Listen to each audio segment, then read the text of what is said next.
Morning. So your money mission tip of the day today is how to save thousands of dollars waiting to buy a home.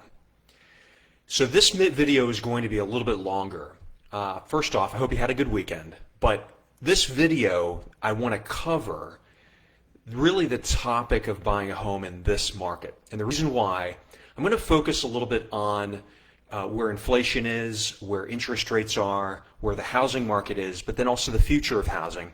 And I want to address housing because that really is one of the biggest areas that most Americans have their net worth. That's where most people have, or a lot of people, I should say, have most of their savings or most of their net worth is in their home. Because a home for most people is a very big purchase.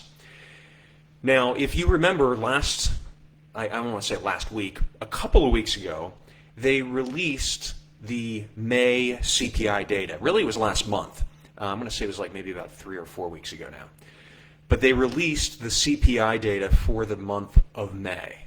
And the story in the mainstream news media is the year-over-year CPI has come down to 4%. Okay, so now keep in mind, prices are still rising. They're just not rising as fast. And the Fed appears to be winning its fight against inflation. Now, the problem, though, with this narrative, this has kind of cheered the market, right? There's been a little bit of a bear market rally. You've seen the stock market go up some. But the problem with this narrative is that the headline CPI is not really a very accurate metric. And the reason why is because it's an average. And that average is weighted in a way, really, by government statistics that doesn't really reflect the true state of inflation. And I'm going to give you a couple of examples here. So the May CPI information, so the May CPI number was 4% year over year. That means prices rose 4% from May of 2022 to May of 2023. But that's an average overall. The price of food overall went up 6.7%. And there are subcategories of this too. I believe it was like pet food was like 13%. Baby food was like over 11%. So food at home in general was up close to 6%, and then food at restaurants was at another percentage point. But food overall, if you take the average, was between 6.5% and 7% year-over-year price increase. Rent was at 8.7% year-over-year price increase. A lot of these things that people buy on a day-to-day basis for, their personal lives, those prices went up quite a bit still. Prices that went down were airline tickets, car rentals, right? And they went down a lot, like 20% or 15%. Also now the price of gasoline went down too, and that does help people. But most people spend a lot more money on food and rent than they do on gasoline. And they certainly spend a lot more money on food than they do on airline tickets. So it actually makes sense that a lot of the prices of the discretionary items were going down because people needed to spend their money. And this is important to keep in mind because people are actually buying are going up. And the average reflection. So interest rates being at 5% right now, controlling inflation that's still rising. The inflation being things and causing the demand to drop. And the discussion among that, we may pause or another quarter point, maybe a half a point over the course with the final rate. This is not going to until they raise rates much higher in a meaningful way among things that people actually buy are not going to. And that's the reason why the core CPI has been. What I want to do is I want to housing. If the Federal Reserve was really serious about fighting much higher, but they know that if they were to do that, that would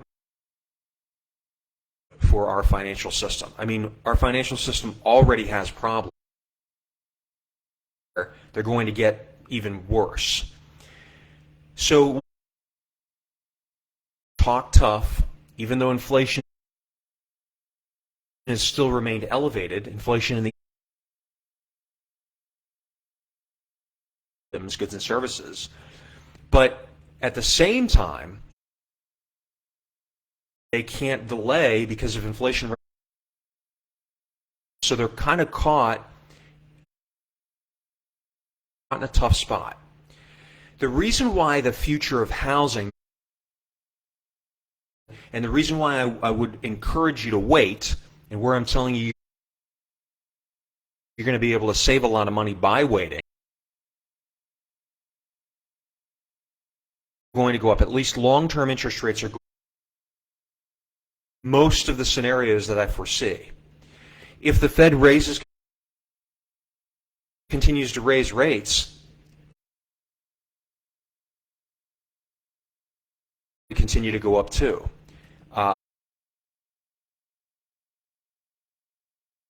People see the rates being higher for longer if they're actually serious about fighting it. Than being serious about fighting it. However, if to raise rates and the market starts to wake up to the fact that long-term rates are going, why is because investors are going to want to be, or for the inflation risk that they're taking. If they think inflation is going to be high, not going to take 4%. Those interest rates are going to go up. And remember, those ones, especially rates a lot more than short-term rates. That's basically what more. So based on this, if you are wants to buy a home, I would recommend waiting.